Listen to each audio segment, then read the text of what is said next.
I'm Vin. I'm Sori. And we're about to do another iconic band, man. Black Sabbath. They're kind of like the Never heard them before. progenitors of metal. Oh. Like, they get credit for starting metal as we know it. Oh, really? As far as I know. Somebody will probably come back and say, Actually. But as far as I know, Black Sabbath is kind of... I think people have been avoiding saying actually. Really? Have you seen the word actually? Yeah, I think, yeah. They're like, I'm not going to be that person. I'm not mad at you if you say actually. But that's just kind of the... Anyway. So Black Sabbath is kind of like the band, man. You know? Like... Okay. They were the first band that was like, this is devil music. I'm so distracted. I have these awesome peaches over there, and I can smell them from over here. They're so perfect. I'm sorry. I'm sorry. Here we're talking about this like amazingly historical moment in all of metal, and Sori's thinking about food. Peaches. That's all she thinks about. No. Is food. And, well, I'm not. Nah, it is. Oh gosh. All right.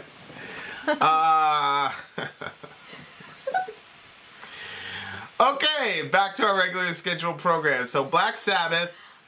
Name of this song is War Pigs. And so we're guessing this is going to be political, about jihad. War stuff. Jihad. All Let's right. see. Inshallah. Let's go. Here we go.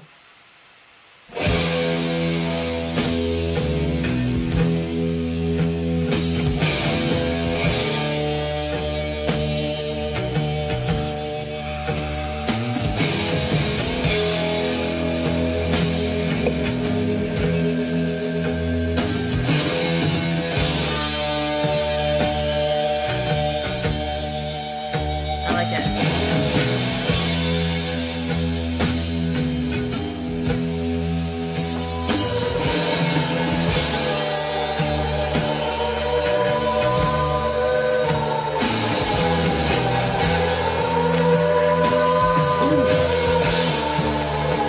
Sounds like one of those bells. You know those bells they used to have? When there was a Bomb bomb. running used Yeah. to happen.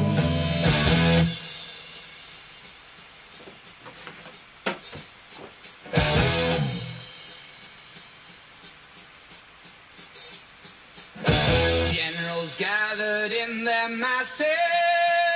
No lyric video, huh? Just like witches at black masses. Evil minds that plot destruction. Sorcerer of death's construction.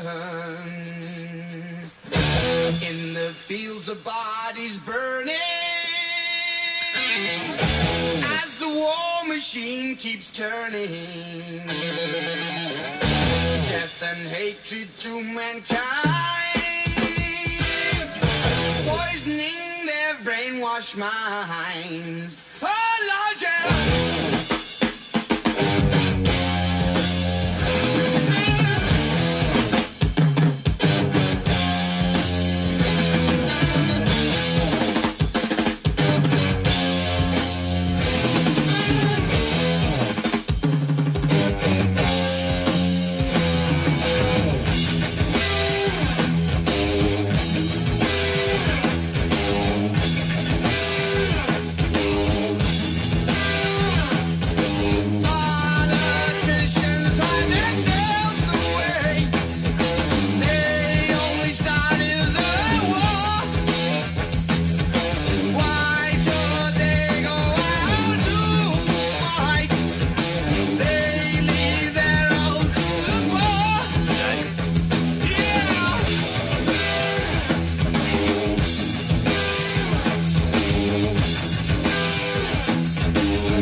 darkness world stops turning.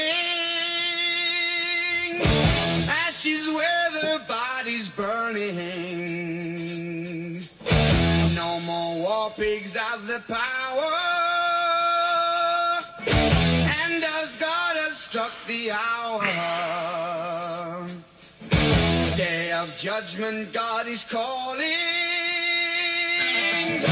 On the knees the war pigs crawling, begging mercies for the sins. Satan laughing spreads his wings. Oh Lord, yeah.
That was unexpected.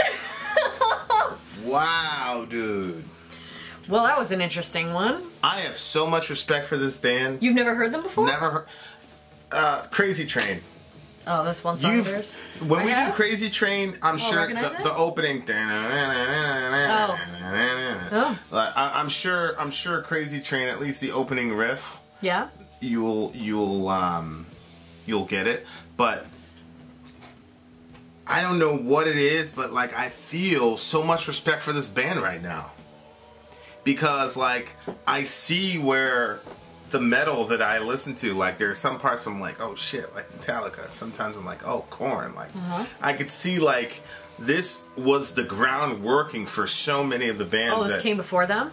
Yeah, this is Black Sabbath, man. Like these are the guys that Yeah, were like when did the they come out? forefathers of metal.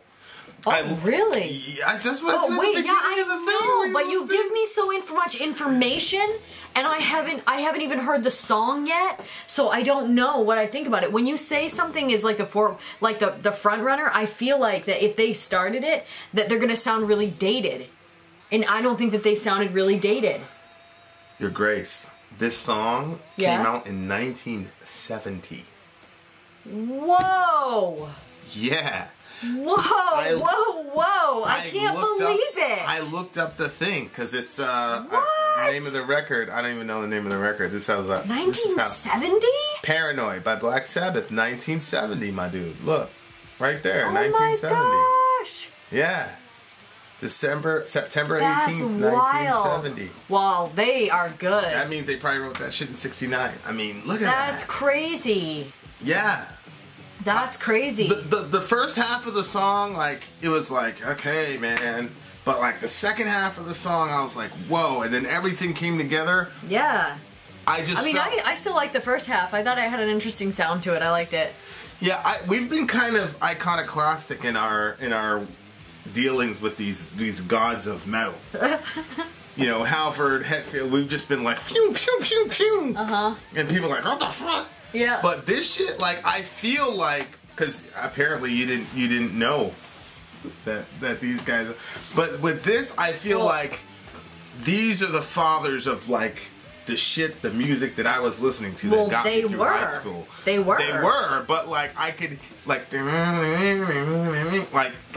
like, I'm like, oh shit, like, that's where they got that. That's where they got that, like, those little melodic interludes, and then, like that. Oh man, there was so. Hold on, I just gotta play this part again because I'm like, fuck, man, this is. I feel like I just discovered, like, you know, eventually I'm gonna do that, like, ancestor thing. So I bought this package of, like, Ancestry.com. I don't know, maybe I'll do the, like, reveal with you guys. But I bought this thing from Ancestry.com. Like, I tell you, like, this is where you came from. And I still haven't done it yet. I don't know why. I know why. I know that I have Irish in my blood. I know that. But, you have Jamaican in yours. Woo! But yeah, I felt like getting back one of those results and being like, boom, this is where you came from.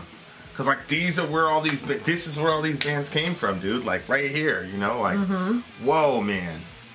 Like, where is that part? The solo was crazy, but that's not what I wanted. That's not what I wanted. Underneath.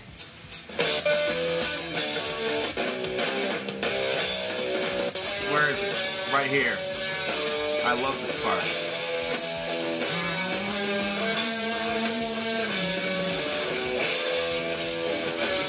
You know that part in Fade to Black, like right before the solo? Dun, dun, dun, dun, dun, dun, dun.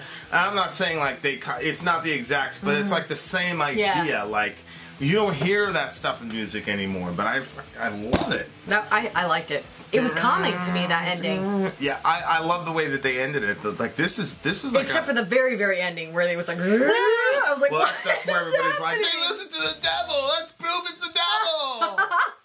Only the devil makes little noises like that. Guarantee you. I just loved it, man. The musicianship, I love that. I cannot get over, like, how cool that was. You thought this was a modern band. Yeah, I didn't know that it was dated back that far because generally the stuff from the 80s, I'm kind of like, meh.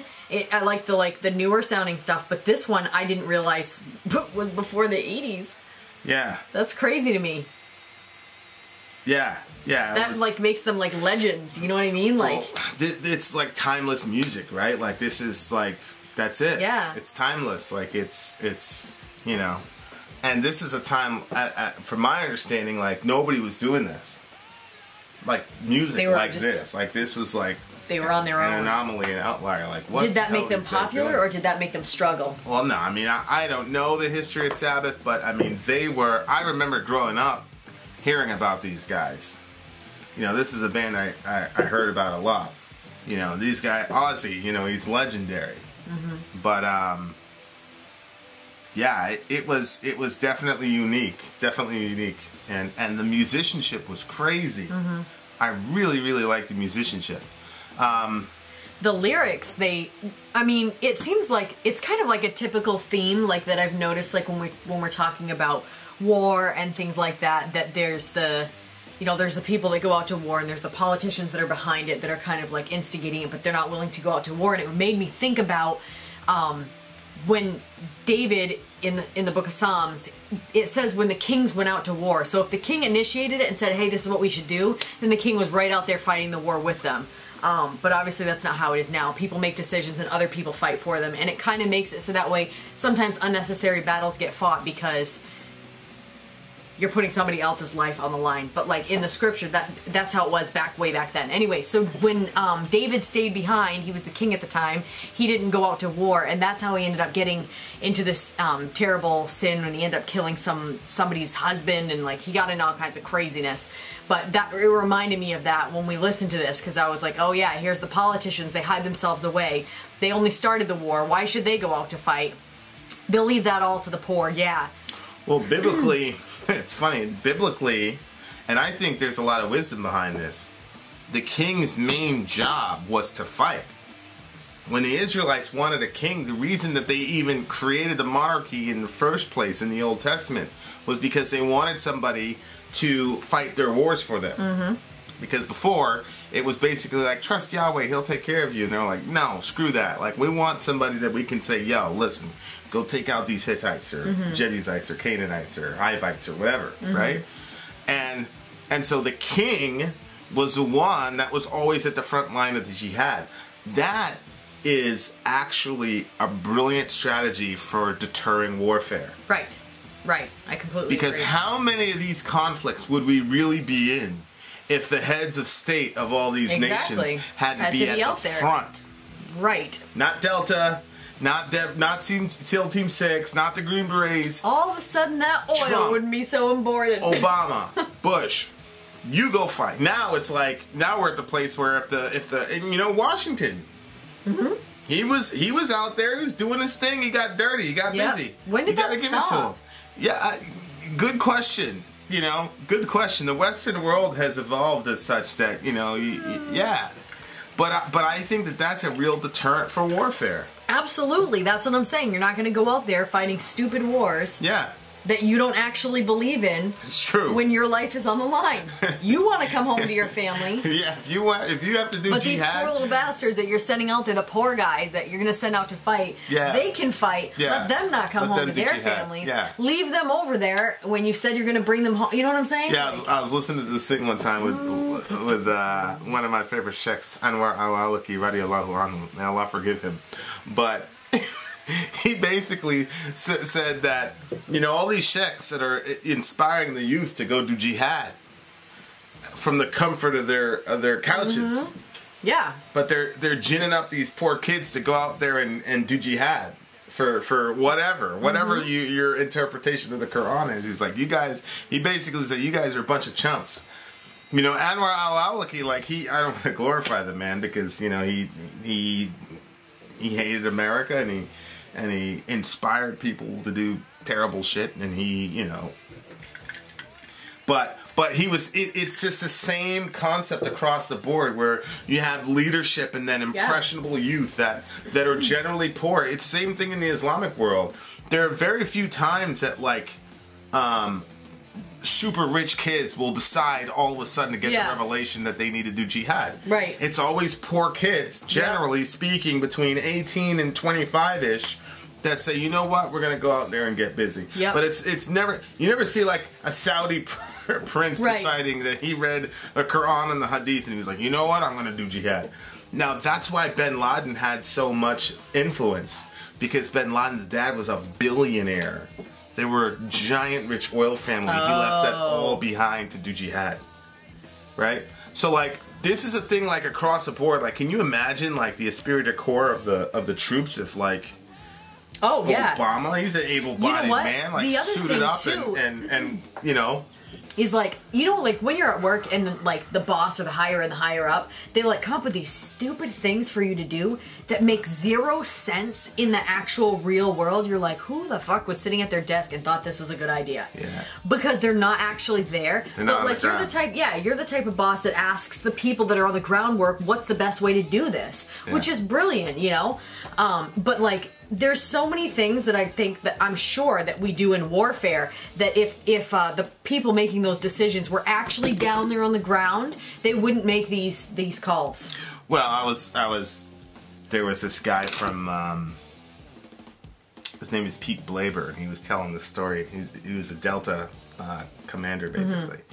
And he was telling the story about how they were supposed to take this village. So, like, Delta operators is only like you know, there's like 4 to 8 of them at a time. Yep. And they're against insurmountable odds, but of course they're Delta, so they're super soldiers. Blah blah. There's all this mythology around them. But at the end of the day, it's one man, one bullet, right? I mean, come on.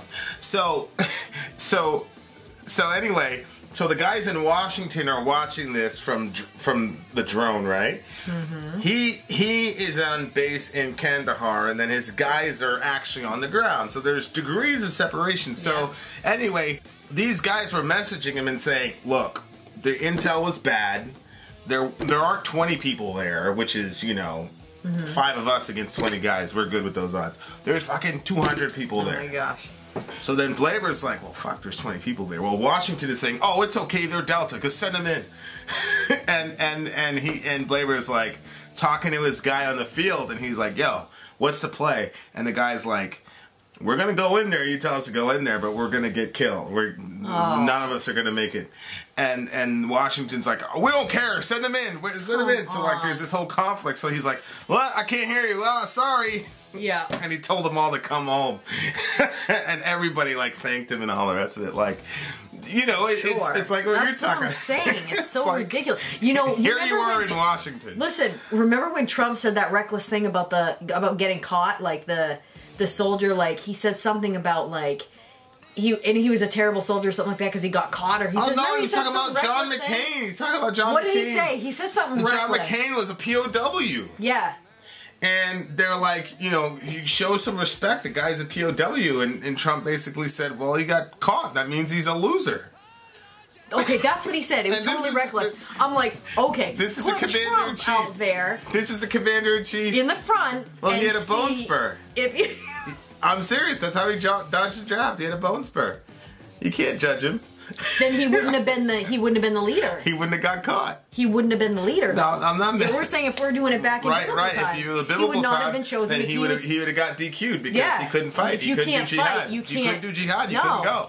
Yeah, no, I agree with you. Like, it's this whole thing where politicians can send somebody off to war and pay no price for it. It's crazy. Is one of the things that puts us in a situation where it's so easy for them to push that button or sign that declaration. Yep. You know, and you're never going to have a shortage of people who are not in the best. But here's the thing: it's not only people in a bad financial situation that sign up to go fight. I mean, that's important to say.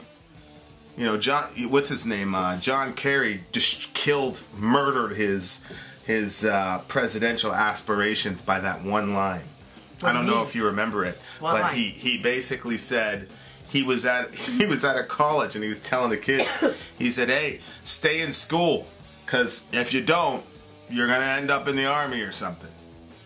And then that ruined his career. He never recovered from that. Why? Because he's essentially saying that the only people that the typical American soldier is this dumb, uneducated person.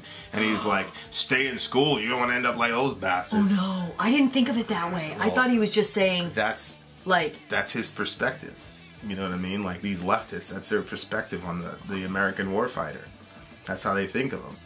You know what I mean? So that's awful. So that was the end of it. So then Bush... Now, here's the irony. John McCain actually did work in Vietnam. Bush didn't. But Bush basically said, this guy doesn't love our troops. Look at the shit that he said. And that was it. It was a wrap. Oh, man. It was a wrap. American politics is insane. It's crazy. But the correlation between generals gathered in their masses, just like witches at black masses. Yeah. That sounded very religious. Brilliant lyricism. He's basically like comparing them to demons. Like these are like evil minds that plot destruction. He goes right on to say evil. It's just like straight up evil. Sorcerers of death. So it's like, I have to go, you know, we're like... Sorcerers of death's construction. So they're saying that death made them? Death constructed them? Or the other way around, that they construct death. Because anytime you plan for war, you're building death. Oh, I see it. Either way. But, you know, you have to kind of go back again to the evangelical camp. Unfortunately. Because what's happening is they revere these politicians, especially if they're right-wing politicians. Mm-hmm. Especially, like, evangelicalism loves their war-hawking Republican politicians who are always quick to send us into some sort of jihad, one jihad or another. Yeah.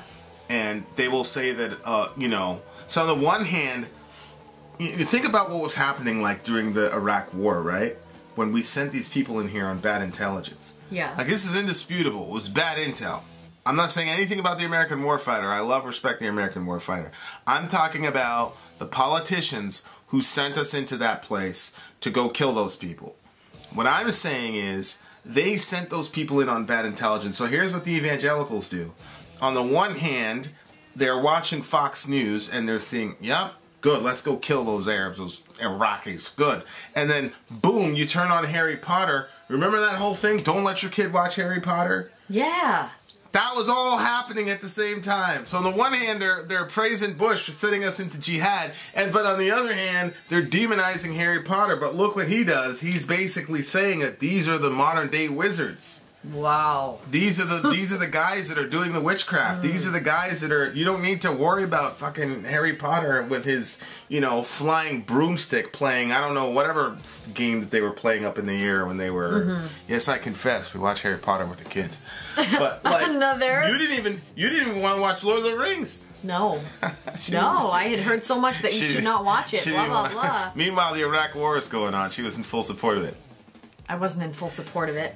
You were too. You never said one word against Bush. I didn't really know what was going on with it. I told you I didn't involve myself in any of that stuff. You didn't know what was going on with Harry Potter either, but you spoke out against it. True. Exactly. So this is evangelicals. And I mean, these guys are the real, this is the real witchcraft.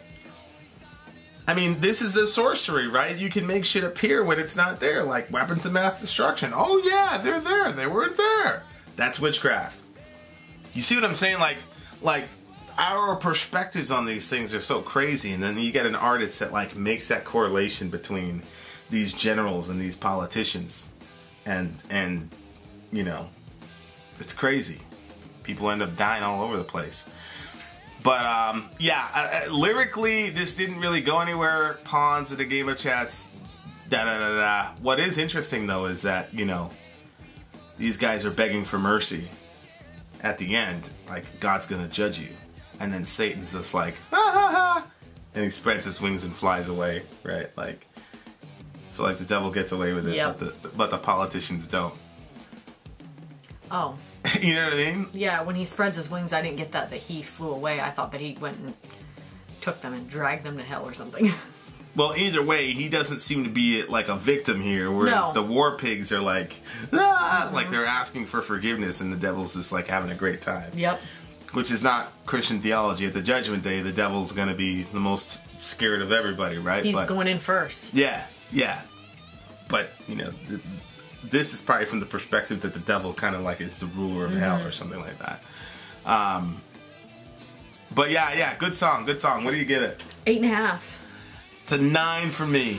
I almost gave it a 9. Really? Yeah. Okay, I'll give it a 9. Yes! Boom! The backwards. The boop! I did. The boop! The boop! 9. For sure. Alright. 9. Black Sabbath. Classic song. Listen to it again. Vin out. Story out. Go.